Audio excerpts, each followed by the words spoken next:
Ok, salut à tous, bienvenue dans ce nouveau podcast, épisode 6 du coup du podcast Au-delà des entraînements. Merci à tous d'écouter le podcast, merci à tous d'être de plus en plus nombreux à écouter le podcast, à réagir aussi de plus en plus, que ce soit en DM Insta, que ce soit en message sur...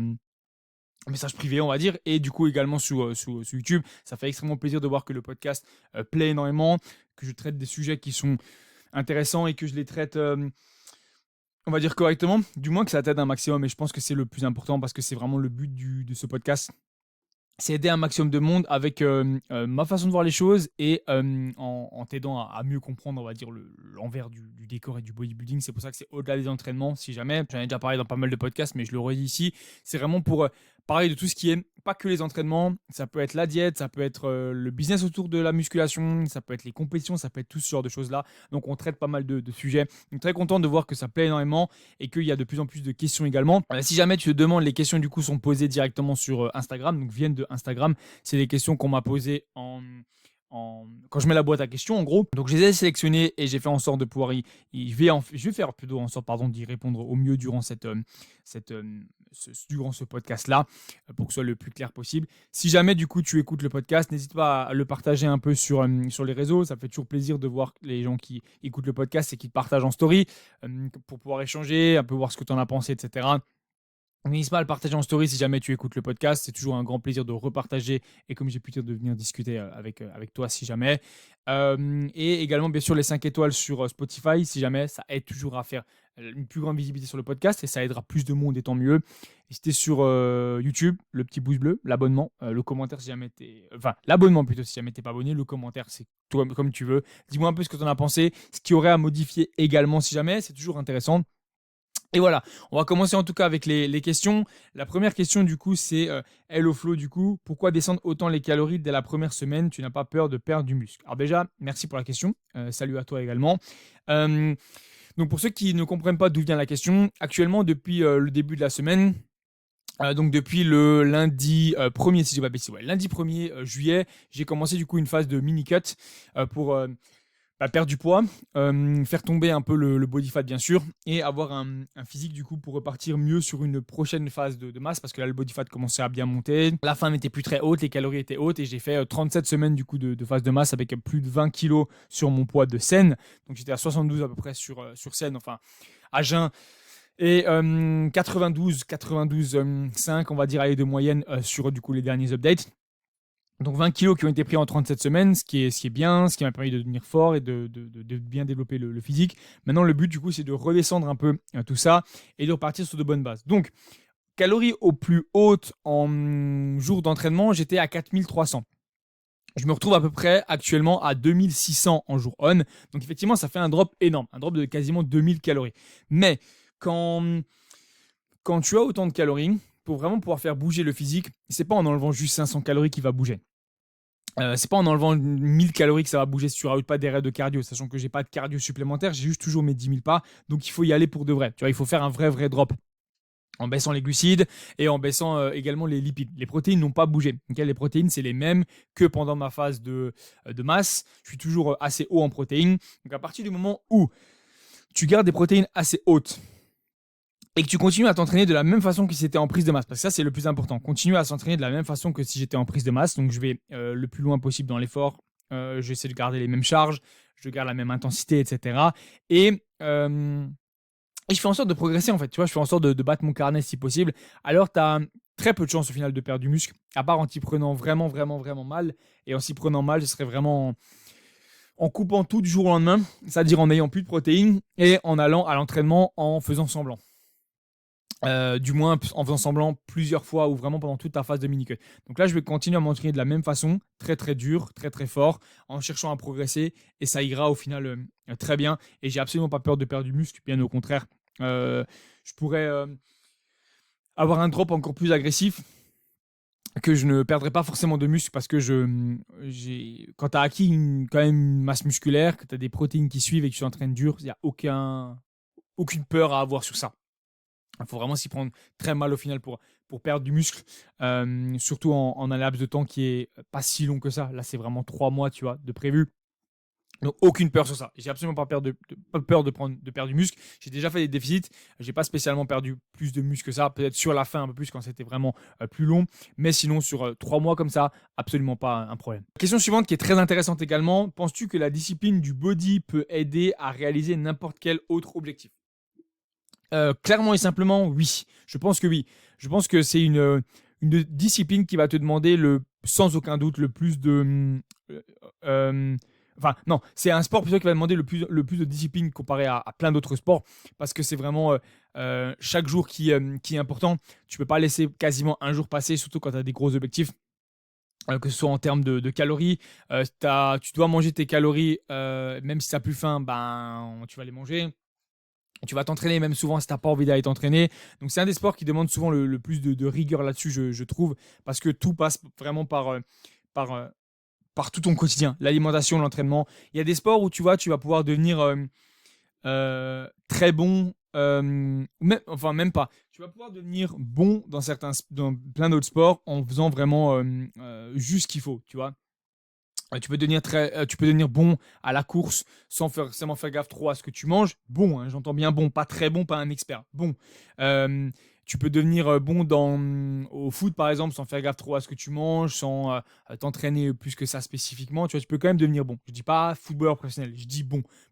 Pouvoir jouer les dimanches avec ton équipe et être performant sur le terrain, tu vois. Du coup, la faire gagner et qu'on te remarque, en gros. Ça, c'est bien. Maintenant, en bodybuilding, si tu veux devenir ne serait-ce que bon, ok, donc vraiment l'échelle bon, ça veut dire pas forcément faire de compétition, juste avoir quelqu'un qui potentiellement a un physique que l'on remarque autre que lambda. Si tu fais pas gaffe à ce que tu manges, si tu fais pas gaffe à tes entraînements, si tu fais pas gaffe à ton sommeil, si tu fais pas gaffe à ta récupération, tu ne sauras rien ou tu sauras très très peu de choses dans ce milieu-là. Ok, donc pour moi, c'est un des sports qui est le plus important sur toutes les phases de la vie. Récupération, sommeil, diète, acharnement à l'entraînement, mindset, etc. Donc je pense que oui, si tu es bon dans ce domaine, que tu as l'habitude d'aller loin et de vraiment chercher à réussir, tu peux faire de grandes choses dans plein d'autres choses de la vie. J'ai remarqué sur pas mal de personnes, ou même sur moi-même à l'époque, quand je faisais par exemple des entraînements d'embauche, quand j'ai commencé à vraiment bien comprendre le bodybuilding, bien comprendre ce que ça pouvait m'apporter, bien comprendre que tout est une question de rigueur et de bien gérer son quotidien, ça se passait beaucoup mieux et j'étais beaucoup plus confiant.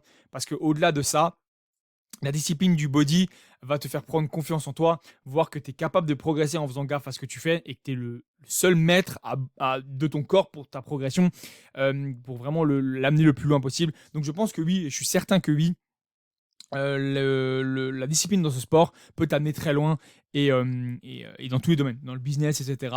On n'a rien sans rien et tu t'en rends compte avec le bodybuilding, c'est que être patient t'amène à de bons résultats, mais c'est pas juste être patient, tu vois, c'est être patient et se la donner. Bah, c'est la même chose dans tous les domaines, que ce soit le business, il faut savoir être patient, mais il ne faut pas juste être patient et attendre que ça tombe du ciel. Il faut être patient et faire en sorte de se remettre en question et de développer ça mieux. Bah, pareil pour le bodybuilding. Okay, c'est pas juste être patient, c'est comprendre que ok, là, je progresse plus. Ouais, mais c'est parce que j'ai une mauvaise génétique. Non, c'est parce que tu t'entraînes mal, ou c'est parce que tu manges pas assez, c'est parce que tu récupères pas assez, c'est parce que tu dors pas assez, ou c'est parce que tu fais des mouvements qui sont pas forcément bons. Okay, il y a toujours une cause. Tout le monde peut progresser en bodybuilding, tout le monde peut progresser en musculation. Il faut juste trouver d'où ça vient. Et c'est la même chose dans tous les domaines. Tout le monde peut progresser dans une entreprise, tout le monde peut progresser dans un métier, tout le monde peut progresser dans les études, tout le monde peut progresser dans un business, etc. Il faut juste trouver la cause et qu'est-ce qui peut te permettre de progresser. Voilà. Donc je pense que oui, très très très très clairement, quasiment n'importe quel objectif peut être réussi à partir du moment où tu te donnes les moyens. Alors pas forcément besoin de faire du bodybuilding pour ça, hein. À partir du moment où tu as un mindset qui te permet de dire je veux chercher toujours à aller plus loin et chercher à progresser, tu peux arriver loin. C'est clair et net. Ensuite, question suivante, du coup, c'était RDL ou SLDL, lequel choisir, notamment si on a un retard ischio-fessier. Alors, le RDL, du coup, c'est le Romanian Deadlift, et le SLDL, c'est du coup du Stiff Leg Deadlift, donc du soulevé à jambes tendues, ou l'autre, c'est du coup du RDL, qui est souvent légèrement avec une flexion de genou qui est plus grande. Du coup, indirectement, une flexion de genou plus grande te permettra d'avoir un peu plus de recrutement sur les fessiers, okay, mais aussi du coup les quadriceps. Là, un SLDL, à l'inverse, c'est du coup un focus qui sera un peu plus sur les ischios et le dos en général parce que du coup, tu auras très peu de flexion de genou. Alors, souvent les personnes voient le RDL et le SLDL comme différents. Okay, en soi, c'est différent. Okay, c'est différent. Maintenant, c'est juste que certaines personnes voient le RDL comme démarrant du coup d'un rack. Donc tu tires du rack et tu descends du coup et tu remontes.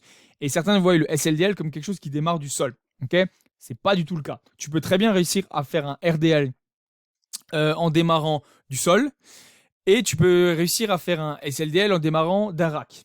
L'important, c'est juste que tu arrives à avoir ton, ton buste et surtout aussi ton bassin qui reste enfin plutôt ton bassin qui reste au même endroit. Ok, un SLDL va faire que ton bassin restera vraiment au même endroit. Il va pas descendre, il va pas monter. Un RDL, à l'inverse, ton bassin va descendre un peu, puisque tes genoux vont partir vers l'avant. Donc, tu n'auras plus le même axe de travail. Donc, ça va s'apparenter presque plus à un soulevé de terre, même si tu ne démarreras pas vraiment en position de squat. Donc, si le retard est issu au fessier, les deux peuvent être intéressants.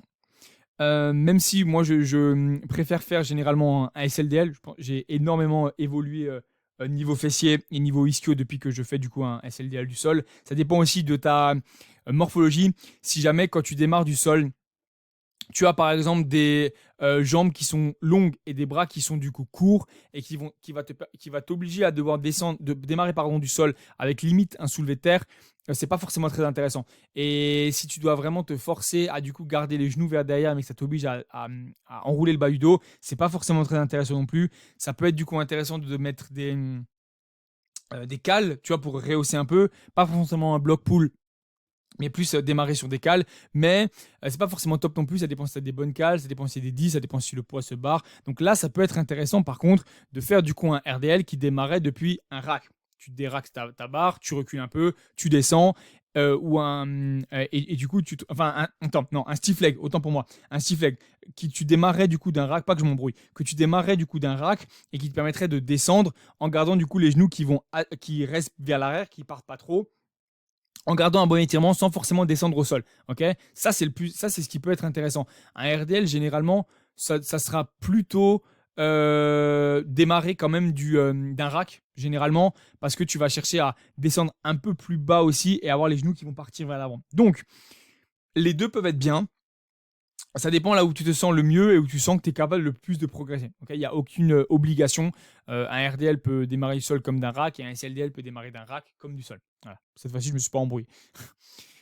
Question suivante qui est aussi très intéressante et sur laquelle je pourrais passer, je pense, des heures à débattre et à parler. Selon toi, pourquoi le Body Natty FR n'est pas autant développé qu'au UK ou en Allemagne? Alors, si tu écoutes ce podcast, que tu as l'habitude de suivre un peu le bodybuilding du coup anglais et le bodybuilding allemand, plutôt au UK souvent il est vachement suivi, mais l'allemand quand même, mine de rien, n'est pas mal du tout. Tu te rends compte qu'effectivement les gens ont des très très gros physiques et ont beaucoup de personnes quand même naturelles qui partagent. En France, à l'inverse, il y a quand même du bodybuilding naturel bien sûr, mais pas énormément de gens qui partagent. Et je pense que ça vient de là. Il n'y a pas forcément de grosse communauté bodybuilding. Hein. Je parle pas fitness, hein. Je parle vraiment bodybuilding et du coup compétiteur. Je parle pas des gens qui ont 200K abonnés mais qui font pas du tout de compétition, qui sont juste des qui font de l'entertainment au final, tu vois, qui vraiment juste s'affichent sur les réseaux, etc. Même si c'est une bonne chose, hein, c'est pas forcément de ça que je parle. Je pense que ça vient de là. L'avantage du coup avec le body UK déjà, c'est que du coup ça parle anglais. Et anglais ça touche le monde entier. Donc ça déjà ça permet d'avoir une plus grosse visibilité du fait du bodybuilding UK. Allemand, il y a quand même énormément au final de gens qui parlent allemand, je trouve, et du coup qui s'inspirent des personnes qui sont allemands. En plus de ça, je trouve que les bodybuilders allemands, donc que ce soit suisses ou allemands, etc., parlent aussi anglais, se débrouillent bien en anglais, font des vidéos en anglais, donc touchent plus de monde. Et la plupart du coup des personnes qui partagent en français ne partagent quasi voire que ça, que en français. Du coup, tu vas toucher quand même beaucoup moins de monde, surtout vu que c'est une petite niche le bodybuilding. Donc je pense que ça vient de là. Je pense que ça vient aussi de la mentalité, des infrastructures aussi qu'on a. Les UK, quasiment, je sais pas moi, une salle sur trois, voire même plus, a de très bons matos. Même si elle n'est pas très grande, elle aura forcément une ou deux pièces vraiment incroyables. Allemagne aussi, on peut trouver de très bonnes salles. Pas forcément autant qu'en UK, mais de très bonnes salles quand même. France, c'est un peu plus compliqué pour trouver des salles. Même si au UK et en Allemagne, il y a pas mal de chaînes. En France, il y a aussi pas mal de chaînes quand même et qui n'ont pas forcément de bon matos et qui ne cherchent pas à avoir du bon matos. Donc je pense que ça vient de là aussi. Ça vient des infrastructures, ça vient de l'école aussi en général. C'est vrai que dans le temps, c'est pas le sport qui était le. Enfin, on ne met pas le sport plus que ça en avant en France. Et encore moins du coup le bodybuilding. Je pense que c'est un peu comme les sports de force. Ça a vraiment explosé ces derniers temps. Ça fait quoi, 2-3 ans, je dirais, la force que ça a vraiment explosé, parce que justement, c'est vachement relayé sur les réseaux et énormément relayé sur les réseaux par des fédés qui en partagent. Et le bodybuilding, c'est un peu plus compliqué de le partager sur les réseaux parce que les gens s'y intéressent moins, ne voient pas forcément ça comme un sport. Je pense que c'est une question de mentalité. Je pense que ça finira par bouger, je l'espère du moins. On fait en sorte en tout cas que ça bouge au maximum. Mais il y a la langue. Et il y a aussi la question d'infrastructure, de salles, de mentalité et peut-être aussi de documentation qui n'est pas aussi grande parce que quand tu es en France, souvent, les études françaises ne sont pas forcément les plus incroyables. Les livres français ne sont pas forcément les plus incroyables non plus, comparé à peut-être des, euh, des, euh, des livres anglais ou des études anglaises qui sont un peu plus basées sur vraiment le bodybuilding, fait par des bodybuilders ou du moins testés sur réellement des bodybuilders. Et vu que c'est plus difficile de comprendre l'anglais sur des études, même si maintenant on peut traduire, je pense que ça vient de là aussi. Tu vois. Des livres anglais ou des études anglaises sont des fois plus difficiles à comprendre si tu parles pas forcément bien anglais ou tu te débrouilles pas bien en anglais. Et je pense que ça vient de là aussi. Ensuite, question suivante, c'est comment calcules-tu ou calculer les calories de jour off et de jour on en pourcentage. Déjà, ça va dépendre de plusieurs choses. C'est pas aussi simple que ça à y répondre. Ça dépend déjà de ta base plus ou moins déjà de maintien là où elle est. Okay, partir sur ça et voir à combien tu veux ajouter plus ou moins de calories. Okay, on va essayer de partir d'une base déjà sur les lipides. Donc les lipides vont être entre 15 à 20% pour un homme, hein, plus ou moins du total calorique. Donc tu te bases sur ça. Protéines ajoutées en fonction déjà du poids du corps au moins où tu te situes, la taille que tu as bien sûr, tu vois, pour être sûr d'en avoir assez, et se baser en plus de ces protéines-là, de ta taille, etc., de combien de glucides tu as. Tu as un mec qui va démarrer parce qu'il est assez grand et que tu peux te permettre de lui mettre assez de glucides, genre déjà à 500 grammes de glucides, généralement, il va pas se retrouver à 160 grammes de prot, tu vois. Ou alors c'est vraiment bizarre, ou mal fait, on va dire, parce qu'au final, tu n'auras pas cette protéine de type animal, tu vois. Donc tu vas déjà chercher, viser à être plus vers facilement vers les 200, ok. Suffit qu'ensuite le gars il est plus dans les 1m85-90, tu vas peut-être viser un peu plus les 220 pour être certain qu'il ait vraiment assez de protéines déjà de type animal et en plus de ça, assez de protéines en général pour ses muscles et pour sa taille. Et ensuite, tu rajouteras du coup les glucides. Et les jours on et off dépendront principalement de l'écart que tu veux mettre. Tu vois, c'est pas forcément à tout prix dédié, à tout prix scientifique. Ça dépend si des jours off seront vraiment off selon le métier qui est fait. Ça dépendra si du coup la dépense est quand même assez haute sur les jours off. Donc du coup, tu peux te permettre d'avoir des jours off qui sont quasi similaires aux jours on. Mais par contre, tu vas jouer un peu peut-être sur des glucides plus bas, puisqu'on sait que le corps, en tous les cas, n'utilisera pas les glucides de la même façon, puisqu'il n'y a pas d'entraînement. Donc les stocks de glycogène, etc. seront différents. Donc il y a ça. Voilà comment calculer intelligemment, partir d'une base, plus ou moins la base où la personne se situe, donc toujours demander un peu l'alimentation, depuis combien de temps, etc. Est-ce que c'est plutôt un maintien, est-ce que c'est plutôt une prise de masse? Ok, se baser sur ça. Partir ensuite du principe dont tu as besoin. Est-ce que c'est du coup directement une prise de masse? Est-ce que c'est une recomp? Est-ce que c'est une sèche? Est-ce que c'est un maintien? Trouver ce maintien-là. Et ne pas hésiter aussi à bouger si besoin. Tu vois, il n'y a pas forcément de science infuse. Et c'est sûr qu'au bout d'un moment, quand tu commences à avoir l'expérience, c'est assez. Et encore, ça dépend les cas, mais c'est assez simple selon. Enfin, pas forcément simple, mais c'est assez intuitif de placer intelligemment du coup des macros et des calories en fonction de la taille, en fonction de la masse musculaire, en fonction de la dépense. Mais quand tu as moins l'habitude, c'est totalement possible de commencer sur une base et la bouger si jamais directement la semaine d'après ou 2 semaines après. C'est absolument pas grave. Et il faut pas se dire. Forcément, quand on est un bon coach, on sait directement quoi mettre, etc. Non, personne n'a la science infuse, que ce soit pour une sèche, que ce soit pour une prise de masse. Tu as une vision dédiée, mais les calories ne sont pas fixes et peuvent augmenter au fur et à mesure du temps, que ce soit à la hausse ou à la baisse, bien sûr.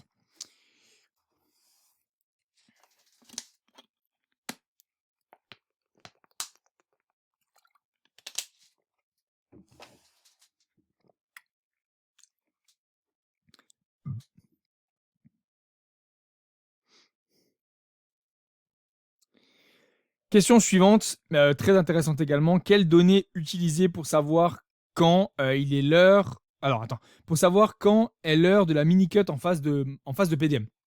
Donc, savoir quand commencer une phase de mini-cut lors d'une PDM.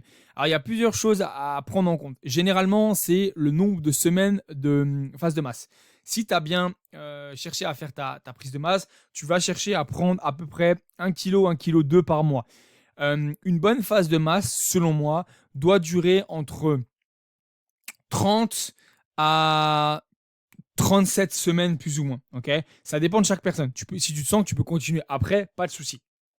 Mais généralement, ça te rajoute quand même bien du poids, tu fais monter le body fat, la faim est un peu moins haute à la fin parce que tu manges de plus en plus, même si les repas sont bien gérés. Donc, ça peut être une bonne chose. Il ne faut pas s'arrêter forcément à la fin. Attention, hein. Si tu as encore faim à la fin de ces 37 semaines, c'est une bonne chose, mais ça ne veut pas forcément dire que le body fat n'est pas trop haut. Okay. Ensuite, deuxième chose, se baser un peu sur le body fat, donc là où tu te situes. Il faut savoir pousser quand même, okay, se baser sur ça. Deuxième chose, se baser un peu sur la fatigue, comment tu te situes. Je sais que moi, sur la fin, j'avais un peu plus de mal à récupérer, parce que j'arrivais à encaisser un bon volume, et je dormais bien, mais il y avait aussi la fatigue des calories. Donc, il faut vraiment trouver ce juste milieu lors de la phase de masse, où tu manges assez et tu es performant, mais pas que ça te fatigue de trop, parce que sur la fin, ça risque d'être contre-productif pour tes entraînements. Donc ça peut être intéressant à surveiller sur la phase de mini-cut quand on a démarré, le nombre de semaines, le physique bien sûr, chaque semaine comment il évolue, le taux de body fat, et comment tu te situes au niveau de la fatigue. Et après, le meilleur point bien sûr, c'est de suivre chaque semaine, et si besoin, de prendre un coach compétent qui ajustera si besoin et décidera que c'est le bon moment. Mais généralement, partir sur une base entre 30 à 37 semaines, avec 1 kg à 1,2 kg par semaine, c'est par mois, 1 kg, 1 kg à 1,2 kg, c'est le manque de calories, pardon, de 1 kg à 1,2 kg par 1,2 kg plus ou moins par mois peut être une bonne chose. Et est largement un bon indicateur de démarrer une phase de mini-cut, sachant qu'une phase de mini-cut derrière n'est pas une phase de régression. Attention, hein, ce n'est pas une phase de pause dans la phase de masse. Tu peux continuer à faire de la masse malgré tout pendant cette mini-cut parce que tu vas conserver des bonnes charges. Et il faut bien s'imaginer que tu vas perdre du poids, ok, et tu vas potentiellement conserver des charges. Tu vois, je te prends l'exemple, par exemple, mon stiff leg actuellement, qui a 4 plaques plus 5 de chaque. Si celui-là, j'arrive à rester plus ou moins à 4 plaques ou très proche de ces 4 plaques plus 5 à la fin de ma mini-cut à 82 kg, t'imagines la tension mécanique qui est appliquée. Genre, le rapport poids-puissance, il est absolument phénoménal. Et ça veut dire que quand les calories vont remonter, et que tu vas récupérer par exemple du poids ou que je vais récupérer du poids, et ben ça va exploser encore plus les charges. Et ben c'est exactement comme ça qu'il faut le voir. Okay, une phase de mini cut, faut pas avoir peur d'en faire si tu sens qu'il y a besoin ou c'est le moment d'en faire ou que ton coach te dit d'en faire, parce que c'est pas du tout une phase de régression. Au contraire, ça reste quand même une phase possible de progression ou du moins de stabilisation des performances et par la suite récupérer quand même un bon physique parce que tu seras capable de récupérer des bonnes perfs. Question suivante. Salut, pour toi, quelle est la meilleure fédération naturelle? Nombre d'athlètes, niveau, organisation, etc. Salut à toi, merci pour la question déjà dans un premier temps. J'ai pas fait énormément de fédérations, ok. Selon moi, celles que j'ai faites, ok. Alors après, il faut savoir aussi que la fédération ne veut pas forcément tout dire. Tu vois, il y a des fédérations par exemple qui vont être WNBF. C'est une très bonne fédération, mais il y a certains pays qui sont affiliés à cette fédération-là qui sont pas top et qui vont potentiellement te faire détester la fédération, alors que c'est pas du tout un problème de fédération, c'est plus un problème d'organisation et de gestion du pays ou du moins du président qui gère cette WNBF par exemple là. Okay. Ensuite, moi, celle que j'ai faite et où j'ai réellement préféré en termes d'organisation, en termes de respect des athlètes, en termes de show aussi, parce que c'est quand même stylé, ça reste pour moi la INBA PNBA, donc la toute dernière que j'ai faite. Le TAN était impeccable. ProTan a géré ça vraiment d'une très bonne façon. C'était dans les délais, il n'y avait pas de stress. On était appelé avant de monter sur scène. Donc, il y avait plusieurs backstage, ils te cherchaient dans chaque backstage pour être sûr que tu es là. Ils cassaient le temps de pumper, il n'y avait pas de retard ou quoi que ce soit. C'était vraiment à l'allemande, quoi, vu que c'était en Allemagne. Donc ça, pour moi, c'est une fédération qui était vraiment bien. Il y avait énormément d'athlètes. Genre, il y avait, je sais pas si c'était genre 400 athlètes, un truc comme ça. Puisqu'il y avait plusieurs comment on appelle ça, plusieurs passages et plusieurs catégories. Mais par contre, il faisait vraiment en sorte de dire, OK, tout cela passe à ce moment-là. Ensuite, vous êtes libéré, vous pouvez rentrer chez toi. Et surtout, il donne les résultats. Pour moi, les meilleures fédérations, c'est surtout celles qui respectent les athlètes et qui font passer l'athlète le moins de temps possible dans les backstage et à l'endroit de la compétition. Parce que sinon, tu dois commencer à respirer le tan, supporter les humeurs des autres personnes, supporter le stress des autres personnes, supporter la musique à fond sur scène. Les meilleures fédérations, c'est celles qui ont une bonne gestion du tan. Généralement, quand il y a pro-tan, généralement, c'est qu'il y a les moyens et que du coup, c'est pas mal derrière. Qui font en sorte de te donner les résultats le plus rapidement possible. Alors, s'ils te donnent les résultats directement après ton passage, c'est encore mieux. Okay, tu as tes résultats, tu peux rentrer chez toi. Alors certes, potentiellement, tu te déplaces peut-être que pour 1 heure sur place. Tu as le temps de pumper, etc. Mais au moins, après, tu es tranquille. Tu rentres chez toi, tu peux profiter si jamais de ta famille, tu peux profiter de te reposer. Tu n'as pas besoin d'entendre tout le son, etc. extérieur, le son sur scène qui est souvent trop fort, etc. plus la fatigue. Ou alors, au pire du pire, ce qui peut être pas mal aussi, c'est les fédérations qui séparent vraiment les KT. Ok, donc ils vont d'abord appeler par exemple le matin tous les bikinis. Donc bikini va passer, donc bikini grande taille, petite taille, bikini moyenne taille, bikini peut-être plus de 45 ou plus de 50, etc. Une fois que ça s'est passé, ok, remise des prix pour chaque catégorie. Overall, good. Bikini, c'est fini. Tranquille, vous pouvez rentrer chez vous. Vous prenez plus de place dans les backstage, etc. C'est vraiment cool. Ensuite, men physique. Pareil, men physique. Ok, tranquille, rentrez chez vous. Ensuite, etc., etc. Jusqu'à ce que tu arrives à du coup ta KT. Du coup, ça te permet d'arriver aussi plus tard. Le TAN, il y a moins de stress. Ils peuvent gérer correctement les quantités si besoin. Ils peuvent gérer le TAN correctement. Eux sont moins stressés. Et toi, du coup, tu arrives aussi dans une ambiance où il y a moins de monde. Moins de monde à gérer, moins de monde à regarder autour de toi. Moins de stress à gérer. Tu sais que tu arrives pour ta KT. Au pire, tu as à attendre que, si tu es le premier à passer, tu as à attendre qu'il y ait potentiellement. Il n'y a jamais 50 000 catégories de bodybuilding, mais imaginons que tu es par exemple junior. Bon, ok, tu vas peut-être devoir attendre que le poids très léger passe, le poids léger passe, le poids moyen passe, le poids lourd passe, possiblement une KT peut-être handisport par exemple, ou alors une catégorie un peu plus vieux, tu vois, ou un peu plus âgé. Ensuite, remise des prix overall. Ok. En tout, ça va te prendre, je sais pas moi, on va dire, allez, 20 minutes par KT, 1 heure et demie, 2 heures, tu vois. Comparé à un show où généralement, tu as des shows, et j'ai déjà parlé à certaines personnes, où le show commence genre à 9h du mat, finit à 20h. Honnêtement, s'il y a quelqu'un qui organise des compétitions là, qui m'écoute dans ce podcast, c'est un enfer pour les athlètes. C'est un enfer pour les athlètes, c'est un enfer pour les coachs, et ça ne donne absolument pas envie de revenir l'année d'après, parce qu'en fait, tu subis la journée. C'est pas du tout cool d'appeler tout le monde à la fin, de monter sur scène, bravo, voilà nos athlètes, remercier le public, etc. Honnêtement, c'est une bonne ambiance, c'est cool, tu vois. Mais quand tu es un athlète et que tu cherches à performer, ce que tu veux, toi, c'est monter sur scène et faire ton show et gagner, montrer que tu es le meilleur, reprendre ta coupe. Dire merci si besoin et rentrer chez toi. Un footballeur, tu vois, il va pas passer 2 heures ou 5 heures avant sur le terrain. Ok, il va faire des échauffements, etc. Mais c'est un peu au final ton pump dans les backstage. Une fois qu'il a fait son match, c'est ciao. Voilà, il rentre. Il attend pas que toute la ligue ait joué ses matchs et qu'il doive attendre les résultats, etc. Non. Il a joué son match, il connaît les résultats, il rentre chez lui. Un bodybuilder, ça doit être la même chose. Il arrive sur scène, il a fait sa prestation, il attend un peu en fond de scène au cas où si les juges ont besoin de faire des comparaisons, etc.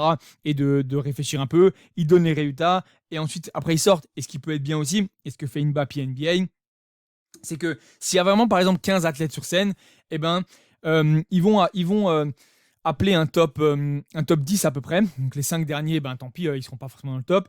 Appelez cela d'abord, ok, voilà le 15e, 14e, etc. Et ensuite, appelez les 5, à peu près le podium des 5-6, tu vois. Ce qui fait que du coup, il y a moins de monde sur scène.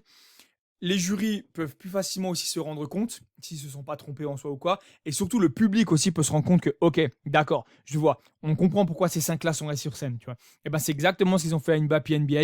Et honnêtement, c'est vrai que quand tu fais le déplacement, que tu es sur place peut-être avec le TAN, etc., que 1 heure et demie, ça peut embêter certaines personnes. Et moi, je trouve que c'est un gain de temps monstrueux, un gain de place et un gain de stress énorme pour les athlètes, ce qui fait que le show est meilleur, l'ambiance est meilleure et les gens ont envie de revenir l'année d'après.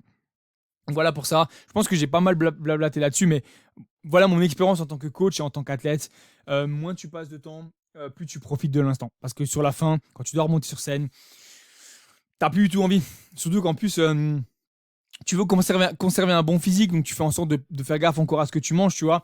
Là, l'avantage sur des fédés comme ça, c'est que Mbappé NBA, tu manges, tu arrives sur scène, une fois que c'est fini, si tu as envie de manger après et de t'exposer le bide par exemple parce que tu peux et que c'est autorisé, bah tu peux le faire. Là, potentiellement, le gars, il est passé à il est passé genre à 9h, tu vois, et il doit attendre quasiment 20h, 21h pour les résultats en mangeant intelligemment pour ne pas arriver en même temps à la fin sur scène s'il doit repasser complètement dégueu, parce que c'est pas cool pour les photos, tu vois, et c'est pas cool du coup pour les gens, ils vont pas comprendre d'un seul coup pourquoi t'as gagné, parce que ça se trouve ils ont oublié ton physique, et c'est pas cool pour toi non plus. Et en même temps, t'as envie de manger, tu vois, c'est un peu un truc que je trouve pas forcément top et à changer dans certaines fédérations. Question suivante, comment tu abordes la rotation d'exercices sur des séances A et B? Par exemple, tu as 2 séances push, par exemple, effectivement.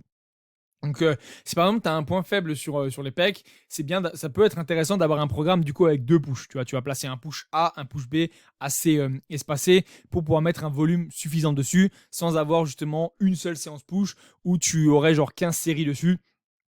Ce qui pour pas mal de personnes peut être beaucoup, difficile à encaisser et pas forcément la possibilité d'avoir plusieurs axes de travail. Parce que ce qui est important sur les pecs, aussi et sur n'importe quel groupe musculaire, c'est pas bêtement de faire un mouvement de développé couché, puis derrière un mouvement de développé couché aux haltères, parce que c'est la même chose au final, il n'y a pas forcément vraiment d'intérêt. Donc on va chercher à maximiser vraiment le travail. Un incliné, un couché derrière, un écarté, un développé épaule, etc. Et la séance d'après, par exemple, potentiellement remettre un incliné si jamais tu as besoin sur le haut de pec. Mais par contre, tu n'as que 2 séries sur la séance A et 2 séries sur la séance B. Ce qui t'en fait 4 dans la semaine, mais ce qui t'en fait pas 4 sur une seule séance. Parce que 4 sur une seule séance, c'est extrêmement difficile à encaisser. Et potentiellement, les 2 dernières, tu ne mettras pas autant d'intensité et autant d'énergie que les 2 qui sont dans la séance d'après. Okay, donc, plusieurs façons d'attaquer ça. Tu peux faire un push A qui est vraiment axé plus pec. Donc avec par exemple un mouvement d'incliné, un mouvement de coucher, un mouvement de dips par exemple, un mouvement de d'écarté. Et derrière un peu d'épaule et des triceps. Ou alors, du coup, pas forcément de triceps, ou un seul set de triceps. Et du coup, le push B après, peut-être de la façon un peu plus épaule, donc potentiellement peut-être 2 exercices d'élévation latérale, comparé à que un dans le set d'avant, un exercice de développé épaule, et quand même conserver, bien sûr, un ou 2 exercices de pec, et avoir un peu plus d'exercices de triceps. Okay, potentiellement, avoir 3 exos de triceps, et 0 sur la séance d'avant, pour maximiser le volume sur les pecs. Tout est possible, en fait. Le but, c'est juste de dire que tu mettes assez de volume sur tes pecs, au-dessus de 10 quand même, tu vois. Aller vers les... Si vraiment tu as besoin de rattraper les pecs, aller vers les 13-16, ça me semble bien, voire plus si tu peux encaisser plus, pour vraiment récupérer au mieux et être certain que tu arrives à placer un mouvement d'écarté quand même, voire 2 si possible. Un mouvement d'incliné si besoin, que ce soit possiblement aussi 2 mouvements d'écarté différents. Donc un mouvement d'écarté par exemple aux haltères ou à la machine, et un mouvement d'écarté par exemple à la Smith ou à la machine, selon ce que tu n'as pas mis dans l'autre. Sur la séance. Et si dans une salle où il n'y a pas beaucoup de matos, tu peux très bien aussi avoir 2 fois de l'incliné à la Smith dans une séance et dans l'autre, c'est absolument pas un problème. Juste pas forcément se baser sur les mêmes performances, ça dépendra de où tu le places. Et voilà, c'est ça qui peut être intéressant. La différence d'un push A à un push B, elle dépendra vraiment du focus que tu as besoin de mettre. Est-ce que les pecs vont bien, mais tu peux quand même mettre plus de volume dessus, mais les épaules par contre, elles vont très bien. Donc, tu as déjà un bon faisceau latéral, donc tu n'as pas besoin de mettre plus de volume que ça. Ou alors, est-ce que c'est vraiment les deux? C'est vraiment la chaîne scap en général qui a besoin d'avoir plus de volume. Donc, dans ce cas-là, développer épaule, qui doit être placé sur les 2 séances ou même sur les 2 séances si besoin. Du faisceau latéral également, donc des élévations latérales et un mouvement de pec. Voilà comment tu peux aborder vraiment la rotation d'exercice et comment tu peux le placer en fait d'un push A à un push B. Tu vois, le but c'est que tu aies quand même le maximum de volume et que tu aies des exercices qui soient intelligemment choisis pour pouvoir maximiser le volume et intelligemment travailler toutes les zones des pectoraux au final sur ton push A et ton push B. Y a-t-il un inconvénient à faire trop de cardio au-dessus de 1 heure par jour pendant une sèche? C'était la question suivante, hein, si jamais. Alors, L'inconvénient qu'il va y avoir, c'est d'accumuler possiblement de la fatigue et de te prendre du temps. Si tu en as besoin. Moi, je sais que j'ai des athlètes que je connais ou même avec qui je travaille qui ont déjà fait plus de cardio que ça par jour. À l'approche, par exemple, de la compétition. Pas forcément à l'approche, un petit peu avant, parce qu'à l'approche, on réduit vraiment le cardio. Mais vraiment pour pouvoir faire un drop du poids, par exemple, il y a besoin au bout d'un moment de jouer sur la dépense. Quand tu as déjà bien descendu les calories et que l'athlète respecte, parce que ça c'est important aussi, c'est pas juste du cardio pour derrière compenser du coup une envie de manger. Quand l'athlète respecte que les calories sont bien gérées, que les steps sont bien gérés, mais que le poids ne bouge pas forcément, c'est qu'au bout d'un moment, la personne s'est un peu ralentie et le métabolisme s'est adapté. Dans ce cas-là, effectivement, il faut y aller, il faut taper dedans, tu vois. Donc, du cardio, ça peut être une bonne chose, ça peut même être souvent quasiment obligatoire. L'inconvénient qu'il y a, effectivement, c'est le temps que ça prend et la fatigue que ça peut accumuler. Ça dépend quel cardio c'est. Okay, généralement, on veut un cardio qui soit quand même pas forcément très lent, tu vois, entre 100, 120, 150 BPM, donc quand même assez rapide, tu vois, qui te fait quand même un minimum suer et qui te fait quand même aller le cœur. Donc, par contre, quand tu commences à avoir un cardio comme ça qui est long comme ça, de plus d'une heure, ce qui est vraiment intéressant, c'est de pouvoir soit le splitter, soit le faire loin de ta séance. Donc, si tu t'entraînes le soir, pouvoir faire ce cardio le matin. Si tu t'entraînes le matin, du coup, pouvoir faire le cardio le soir. Pas l'avoir après ta séance, parce que sinon, ça va mettre énormément de temps déjà sans manger, en catabolisme énorme potentiel et surtout une fatigue qui sera encore plus longue, tu vois. Donc, le but, c'est vraiment, si tu cites à ça, le conseil que je peux te donner, c'est de intelligemment le splitter pour que du coup ça n'empiète pas trop ta séance. Mais c'est totalement possible, bien sûr, s'il y en a vraiment besoin, euh, c'est à faire. Après, ce qu'il faut savoir aussi, c'est que il faut pas chercher à tout prix à garder énormément de calories et faire beaucoup de cardio derrière. Okay, au bout d'un moment, si tu es dans une sèche, que tu veux perdre du poids, il faut drop des calories. Il faut descendre les calories. Il faut perdre du poids. Donc, il faut aller chercher à descendre les calories. On n'a pas, la performance ne sera pas forcément impactée, même si tu n'as pas beaucoup de calories. Je sais que j'ai passé pas mal de mois et je connais même des personnes qui ont passé pas mal de mois à 1000, 1009, 1008 de moyenne parce qu'il fallait faire descendre le poids. Et quand tu cherches à avoir une condition élite, donc là on parle du sèche bodybuilding, sèche de compétition, tu vas te retrouver à t'entraîner dans tes retranchements, tu vois, donc dans un effort qui est quand même pas forcément très haut parce que tu n'as pas beaucoup de calories, mais quand même essayer de garder un bon effort. Donc, il faut quand même, au bout d'un moment, savoir que descendre les calories, c'est important. Et si c'est une sèche qui est pas forcément de compétition, ça sert à rien de descendre extrêmement bas. Okay, il faut quand même garder un ratio qui est intéressant. Donc ça peut être une bonne chose d'avoir un cardio aussi haut. L'inconvénient, ça peut être que ça va empiéter peut-être sur tes séances et que tu auras plus de mal. Et le temps que ça va te prendre. C'est surtout ça, en fait, on va dire, qui sera le plus important. La question suivante et la dernière question, c'est gestion du stress de monter sur scène, plus tu aides à améliorer le posing de tes élèves. Donc, premier point, on va commencer par le posing de mes élèves. Alors, les personnes avec qui je travaille en collaboration pour des compétitions quoi que ce soit, bossent le posing avec moi. Okay, obligatoirement. Obligatoirement, on bosse le posing. On regarde ce qui va le mieux. On regarde les poses qui vont le mieux. Je corrige un peu selon le placement, selon les jambes, comment elles sont placées, etc., selon les bras. Je donne des tips également. L'avantage, c'est que du coup, vu que je le fais en vidéo, je peux vraiment montrer, me lever par exemple la chaise pour montrer. Ou alors, je peux comparer sur des photos, etc. Donc ça, oui, j'aide à améliorer le posing. J'aide à avoir plus que les bases de posing. Vraiment être le plus performant possible sur le posing et mettre en avant le plus possible le physique sur scène. C'est obligatoire selon moi. Tu vois, les coachs qui ne bossent pas le posing, c'est bien d'amener un athlète, tu vois, avec un bon physique, mais c'est mieux qu'il ait un bon posing. Donc si jamais tu bosses pas le posing en tant que coach, au moins faire en sorte que ton athlète soit passé par un coach de posing. Tu vois. Donc moi, c'est quelque chose que je mets en place du coup dans le suivi. C'est pas un prix supplémentaire. Je prends le temps dans les suivis de réviser le posing. Bien sûr, à l'approche des compétitions, encore plus, avec les checks qui sont encore plus réguliers, où vraiment on essaie d'être le plus juste possible, parce que tu as un posing qui n'est pas forcément toujours le même entre la phase de masse et la phase de sèche. Tu reverras certains détails, parce que selon comment le body fat et la graisse en général se placent, il est possible que finalement, un posing, un quart de tour ou quoi que ce soit, rend mieux d'une autre façon. Donc ça va être intéressant de pouvoir suivre ça et de l'adapter si jamais. Donc oui, bien sûr, j'aide mes clients, mes élèves à améliorer le posing et à avoir déjà plus qu'une bonne base.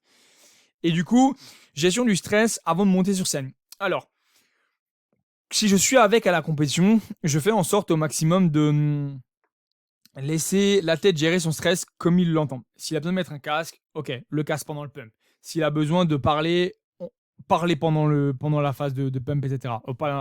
Du coup, dans la pumping room ou dans les backstage. Si vraiment voilà, il a besoin de marcher, de faire des steps, etc., de réfléchir un peu, il n'y a pas de souci. Moi, je fais en sorte que le stress soit le moins haut possible. Déjà en rassurant au maximum. Généralement, il n'y a pas besoin de rassurer plus que ça parce qu'on sait que le physique est prêt et on a fait en sorte d'être prêt. En révisant un peu toutes les bases, en étant sûr que tout est OK, en laissant le temps de respirer.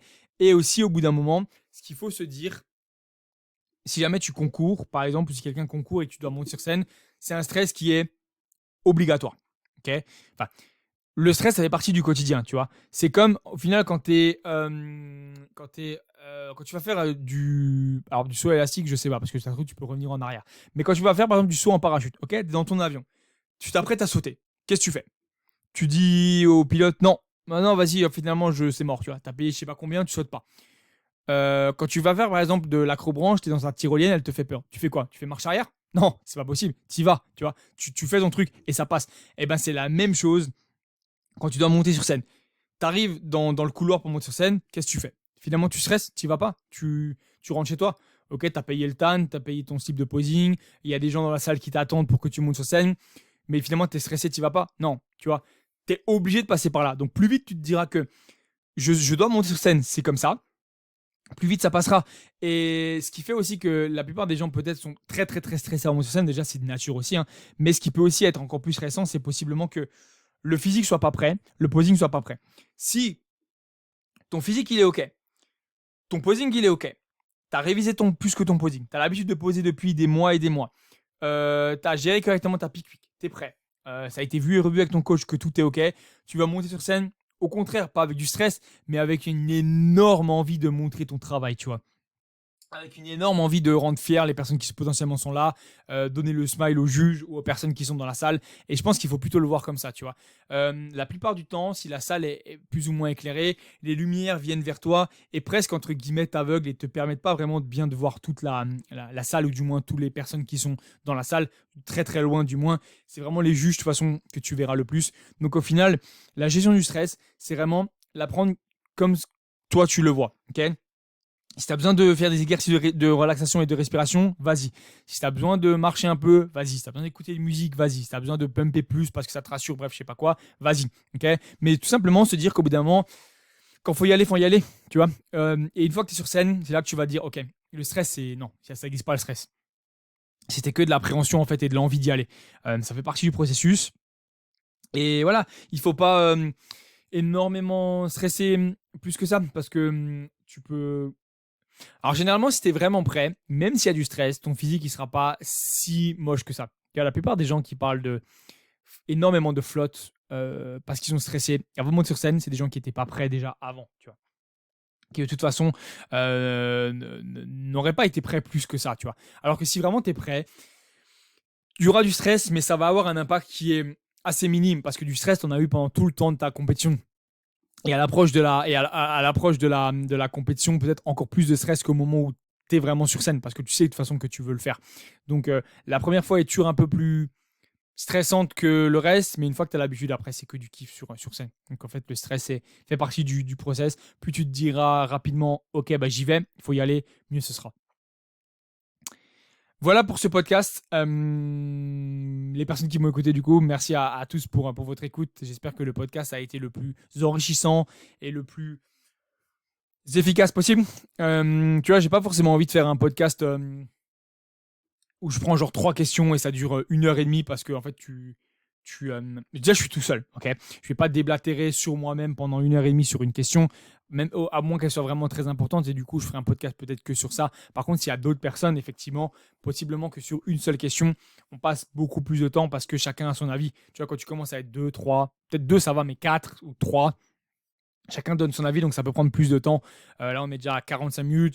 J'imagine que si on était à 2, ce serait peut-être le double, voire même peut-être le triple. Et si on était à 3, ce serait peut-être encore plus. avec autant de questions. Donc, j'essaie vraiment de répondre le plus simplement et efficacement possible aux questions pour que tout le monde puisse comprendre. Même si je pense que le podcast s'adresse peut-être un peu plus pas forcément aux expérimentés, mais aux intermédiaires dans le milieu, tu vois. C'est des questions quand même assez poussées, je le vois bien au niveau des questions. Donc je pense que ça, voilà pour ça. Donc j'espère avoir aidé un maximum de personnes. Merci à tous encore pour votre écoute. Les 5 étoiles sur Spotify si jamais le podcast, bien sûr, t'a plu et t'a aidé. Ça aide au référencement et ça me permet de voir aussi que le podcast plaît. Tu as un petit onglet si jamais pour me dire aussi ce que tu en as pensé sur Spotify. Je mets toujours ça à la fin des podcasts au cas où. Et bien évidemment, si tu es sur YouTube, parce que c'est les deux seules plateformes où il y a le podcast pour l'instant, le petit pouce bleu, l'abonnement si jamais tu n'es pas abonné bien sûr, le commentaire pour me dire ce que tu en as pensé. N'hésite pas à partager sur les réseaux si jamais le podcast pour me dire que tu l'as écouté, ce qui t'a apporté, etc. On prendra le temps d'en discuter si jamais. Suis-moi sur Instagram également si jamais tu ne me suis pas, parce que c'est là que je partage tout. Surtout avec la mini-cut qui arrive actuellement. Tout le reste des liens sont en description, que ce soit les sponsors, que ce soit le lien pour pouvoir travailler avec moi si jamais tu souhaites travailler avec moi ou au sein de la Team Flow pour un objectif de compétition ou un peu plus lifestyle. Il y a des places quand même aussi dans la team. Donc, voilà, il y a tout ce qu'il faut si jamais dans la description. Si jamais tu souhaites qu'on en discute simplement, que tu souhaites rejoindre la team, on en parle, il n'y a aucun problème. Je commence légèrement à fatiguer là avec une journée assez longue depuis très tôt le matin et avec pas beaucoup de calories. Merci à tous encore pour l'écoute et à très vite. Ciao.